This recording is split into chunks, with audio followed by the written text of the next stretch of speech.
Hey, what's going on Unhandy fam? It's Nathan, and today is Quarantine Theater, Volume 54. I hope you're doing good. Today was a good day around here. We got a lot done, a lot of yard work, a lot of mulch.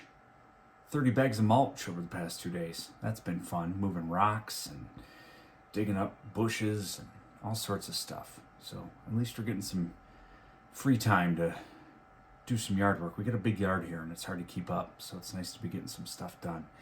All right, today we are reading a book about an amazing lady named Dr. Jane Goodall.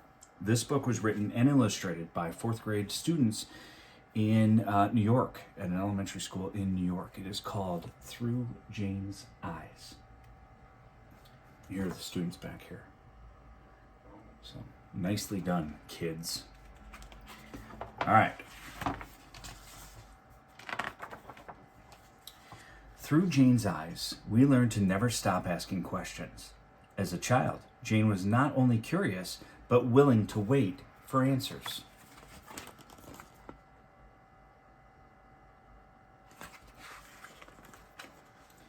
That inspiration can come from unlikely places.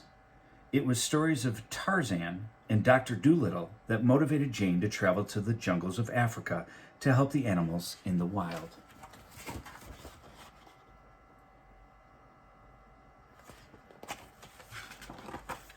And that when you want something bad enough, you work for it. It was expensive to travel to Africa, so Jane worked as a waitress to save enough money for the trip.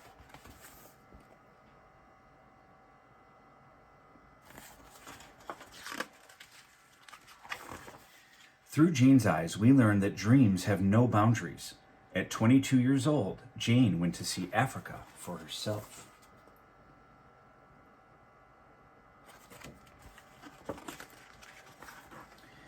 To be grateful for those who believe in you. Jane's mother supported her unconditionally, even when others doubted her.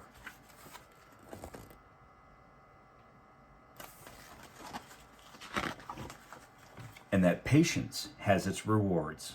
Jane sat for hours observing and learning about the chimpanzees and how they live.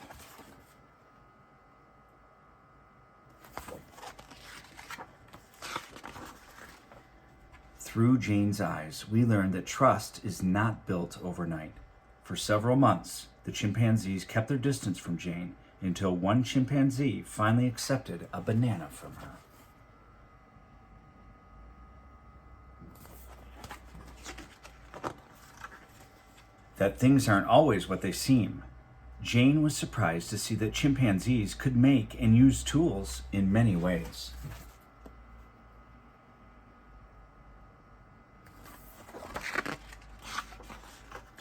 And that letting go is one of life's hardest tasks. Jane said goodbye to her beloved chimpanzees to share her discoveries and influence with the world.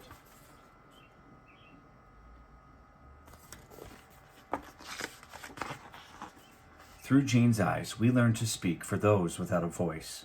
Jane travels 300 days a year to teach the world about ways to conserve and protect animals in their environment.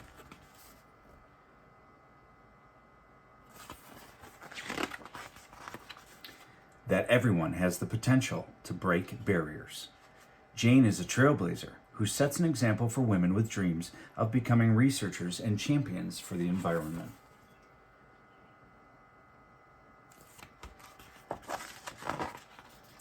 And that we need to be empowered to act.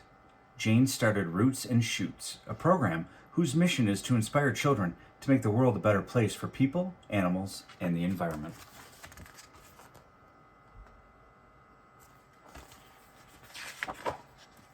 Through Jane's eyes, we learned that it only takes one person to spread hope to the world. You cannot get through a single day without having an impact on the world around you. What you do makes a difference, and you have to decide what kind of difference you want to make. That was a quote from Dr. Jane Goodall.